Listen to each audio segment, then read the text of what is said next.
چھوڑیں عمران صاحب، میں آپ کی عادت اچھی طرح جانتا ہوں، آپ نے اس بیچاری کو بانس پر چڑھا کر نیچے پھینکا ہوگا۔ ڈاکٹر دلاور نے عمران کا بازو پکڑ کر باہر کی طرف کھینچتے ہوئے کہا۔ ارے ارے غضب خدا کا، اتنا بہتان کیوں محترمہ، میں نے آپ کو بانس پر چڑھا دیا ہے، عمران نے بڑے معصوم سے لہجے میں مڑ کر لڑکی سے کہا اور لڑکی کا چہرہ تیزی سے رنگ بدلنے لگا۔ ارے چلیں بھی صحیح، ہم ہاں اپنا اور دوسروں کا وقت ضائع کرتے رہتے ہو۔ ڈاکٹر دلاور نے اب سارے تکلفات چھوڑ دیے تھے۔ اچھا یار چلو، تمہارے ہسپتال میں آئے ہیں، چاہے آکسیجن ٹینٹ میں جا پھینکو چاہے مردے خانے میں، عمران نے ڈھیلے لہجے میں کہا۔ تم چلو تو صحیح، پھر دیکھو میں تمہیں کہاں پھینکتا ہوں، ڈاکٹر دلاور نے ہنستے ہوئے کہا، اور پھر چند لمحوں بعد وہ دونوں ایک دوسرے کے ساتھ چلتے ہوئے ڈاکٹر دلاور کے دفتر پہنچ گئے۔ اب بتاؤ کیا پیو گے، ٹھنڈا یا گرم، ڈاکٹر دلاور نے کرسی پر بیٹھتے ہوئے سنجیدہ لہجے میں کہا۔ نہ ٹھنڈا نہ گرم، بلکہ معتدل پیوں گا، عمران نے بھی کرسی پر بیٹھتے ہوئے کہا۔ معتدل وہ کیا ہوتا ہے، ڈاکٹر دلاور نے حیران ہو کر پوچھا۔ یار تم کیسے ڈاکٹر ہو، ٹھنڈا گرم جانتے ہو معتدل نہیں جانتے، شربت بزوری معتدل ہوتا ہے، عمران نے کہا۔ شربت بزوری، تم سے تو بات کرنا ہی حماقت ہے، ڈاکٹر دلاور نے بے اختیار ہنستے ہوئے کہا، اور اس کے ساتھ ہی اس نے اٹھ کر دفتر میں رکھا ہوا فریج کھولا اور اسی میں سے 2 بوتلیں نکال کر انہیں کھولا اور گلاسوں میں ڈال کر اپنے سامنے رکھ لیا اور ایک گلاس عمران کی طرف کھسکا دیا۔ ہاں اب بتاؤ کیسے آنا ہوا، اور تم میرے پاس براہ راست کیوں نہیں آئے، وہاں کیوں اٹک گئے تھے، ڈاکٹر دلاور نے کہا۔ جب پہلے بڑے بڑے ڈاکٹر اٹکے ہوئے ہوں، وہاں مجھ جیسا مرنج قسم کا مریض کیسے اٹک سکتا ہے، میں تو صرف اس کا نام و پتہ پوچھ رہا تھا، عمران نے کہا۔ نام و پتہ پوچھ رہے تھے، کیوں زیادہ پسند آ گئی ہیں، ڈاکٹر دلاور نے کہا۔ مصنف کے لیے ضروری نہیں کہ وہ صرف پسندیدہ لوگوں کے نام و پتے پوچھے، عمران نے سنجیدہ لہجے میں کہا۔ مصنف، ارے تم کب سے مصنف بن گئے، کیا جاسوسی ناولیں لکھنی شروع کر دی ہیں، ڈاکٹر دلاور نے ہنستے ہوئے کہا۔ ان کے لکھنے سے کیا ملتا ہے، میں نے ایک اور چکر سوچا ہے، ملک کی تمام حسیناؤں کے نام و پتوں کی ڈائریکٹری مرتب کر رہا ہوں، مگر اسے چھپواؤں گا نہیں بلکہ اپنے پاس رکھوں گا۔ پھر میرے گھر کے باہر عاشقوں کا میلہ ہوگا اور 100 روپیہ فی پتہ، بولو کیسا بزنس ہے، لاکھوں روپے کماؤں گا، عمران نے پلاننگ بتاتے ہوئے کہا۔ بزنس تو واقعی خوب ہے، لیکن ان حسیناؤں کے والدین اور بھائی قسم کے لوگوں نے فی پتہ 5 گولیاں مارنی ہیں، ڈاکٹر دلاور نے کہا لگاتے ہوئے کہا۔ ارے ہاں، مجھے تو اس کا خیال ہی نہیں آیا، تم نے میرا بزنس تباہ کرا دیا، عمران نے افسوس بھرے لہجے میں جواب دیتے ہوئے کہا۔ اس کے چہرے پر ایسی مایوسی تھی جیسے اس کے کروڑوں روپے ڈوب گئے ہوں۔ اچھا چھوڑو، یہ بتاؤ کہ ادھر کا چکر کیسے لگا، ڈاکٹر دلاور نے کہا۔ ہوٹل کلوپترا میں ایک 8 فٹ لمبے حبشی کو میں نے ٹانگیں توڑواتے ہوئے دیکھا، مجھے بڑا افسوس ہوا کہ اللہ نے اتنی لمبی ٹانگیں اسے دیں اور وہ ان کی قدر نہ کر سکا۔ ادھر سے گزر رہا تھا کہ میں نے سوچا چلو اس سے مل لوں تاکہ پتہ تو چلے کہ ٹانگیں ٹوٹنے کے بعد حبشی کیسے لگتے ہیں، عمران نے کہا۔ او تم سوالوں کی بات کر رہے ہو، وہ لمبا تڑنگا دیو ہیکل حبشی، اسے واقعی میرے وارڈ میں لایا گیا تھا، اس کی دونوں ٹانگیں ٹوٹی ہوئی تھیں مگر وہ تو چلا گیا، ڈاکٹر نے کہا۔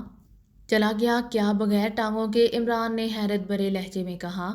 بغیر ٹانگوں کے نہیں، کچھ غیر ملکی آئے تھے، وہ سیکرٹری وزارت صحت تاجدار خان صاحب کا رکا لائے تھے اور انہوں نے فون بھی کیا تھا کہ اس حبشی کو ڈسچارج کر دیا جائے۔ چنانچہ میں نے ڈسچارج کر دیا اور وہ اسے لے کر چلے گئے، ڈاکٹر دلاور نے کہا۔ کس وقت کی بات ہے، عمران نے حیرت بھرے لہجے میں کہا۔ ابھی آدھا گھنٹہ پہلے، میں نے اس کی ہڈیاں جوڑ کر انہیں پلسٹر کر دیا تھا، وہ اسے ایک بڑی ویگن میں ڈال کر لے گئے ہیں اور میں اسی بات پر حیران ہوا تھا کیونکہ ویگن انہوں نے عقبی دروازے پر کھڑی کی تھی اور وہیں سے وہ اسے لے کر گئے ہیں، مگر تاجدار خان صاحب کے فون کی وجہ سے میں خاموش رہا، ڈاکٹر دلاور نے جواب دیا۔ او مگر تاجدار خان کا اس حبشی سے کیا تعلق، وہ رکا ہے تمہارے پاس، عمران نے سنجیدہ ہوتے ہوئے کہا۔ نہیں، وہ تو میں نے انہیں واپس کر دیا تھا، ڈاکٹر دلاور نے کہا۔ کیا تم تاجدار خان صاحب کی آواز پہچانتے ہو، عمران نے کچھ سوچتے ہوئے کہا۔ ہاں اچھی طرح، وہ ہمارے محکمے کے باس ہیں، فون پر وہی تھے، ڈاکٹر دلاور نے کہا۔ او ٹھیک ہے، اچھا شکریہ، عمران نے اٹھتے ہوئے کہا، اور پھر وہ ڈاکٹر دلاور سے مصافحہ کر کے تیزی سے کمرے سے باہر نکلتا چلا آیا، اس کے چہرے پر ہلکی سی پریشانی کے آثار نمایاں تھے کیونکہ تاجدار خان سیکرٹری وزارت صحت کا فون اور اس حبشی کے لیے بات کچھ بن نہیں رہی تھی، اس سے تو صاف ظاہر تھا کہ تاجدار خان مجرموں سے ملے ہوئے ہیں۔ عمران ہسپتال سے باہر آیا اور ایک طرف بنے ہوئے پبلک بوتھ کی طرف بڑھتا چلا گیا، اس نے سکے ڈال کر ریسیور اٹھایا اور پھر تیزی سے نمبر ڈائل کرنے شروع کر دیے۔ جی فرمائیے، دوسری طرف سے ایک آواز سنائی دی۔ تاجدار خان صاحب سے بات کرائیے، میں سینٹرل انٹیلیجنس بیورو سے بول رہا ہوں، عمران نے سنجیدہ لہجے میں کہا۔ خان صاحب تو ایک بین الاقوامی کانفرنس میں شرکت کے لیے جنیوا گئے ہوئے ہیں، وہ ایک ہفتے بعد آئیں گے۔ دوسری طرف سے جواب دیا گیا۔ کب گئے ہیں؟ عمران نے چونکتے ہوئے پوچھا۔ 4 روز ہو گئے ہیں، دوسری طرف سے جواب دیا گیا۔ او اچھا، شکریہ، عمران نے کہا اور کریڈل دبا دیا۔ وہ سمجھ گیا کہ صرف حبشی کو وہاں سے ڈسچارج کرانے کے لیے تاجدار خان کا نام استعمال کیا گیا۔ اس نے دوبارہ سکے ڈال کر نمبر گھمائے۔ X2۔ دوسری طرف سے X2 کی آواز سنائی دی۔ عمران بول رہا ہوں طاہر، اس حبشی سوالوں کو ہسپتال سے ڈسچارج کرا لیا گیا۔ کیپٹن شکیل کی طرف سے کوئی رپورٹ ملی ہے؟ عمران نے کہا۔ جی ہاں، کیپٹن شکیل نے ابھی رپورٹ دی ہے کہ اس نے اس ویگن کو تلاش کرنے کی بے حد کوشش کی، لیکن دلاور چوک پر اچانک ٹرین آ جانے کی وجہ سے پھاٹک بند ہو گیا اور اس طرح وہ وین نکل گئی۔ اس نے اس ویگن کو تلاش کرنے کی بے حد کوشش کی لیکن بے سود، بلیک زیرو نے جواب دیتے ہوئے کہا۔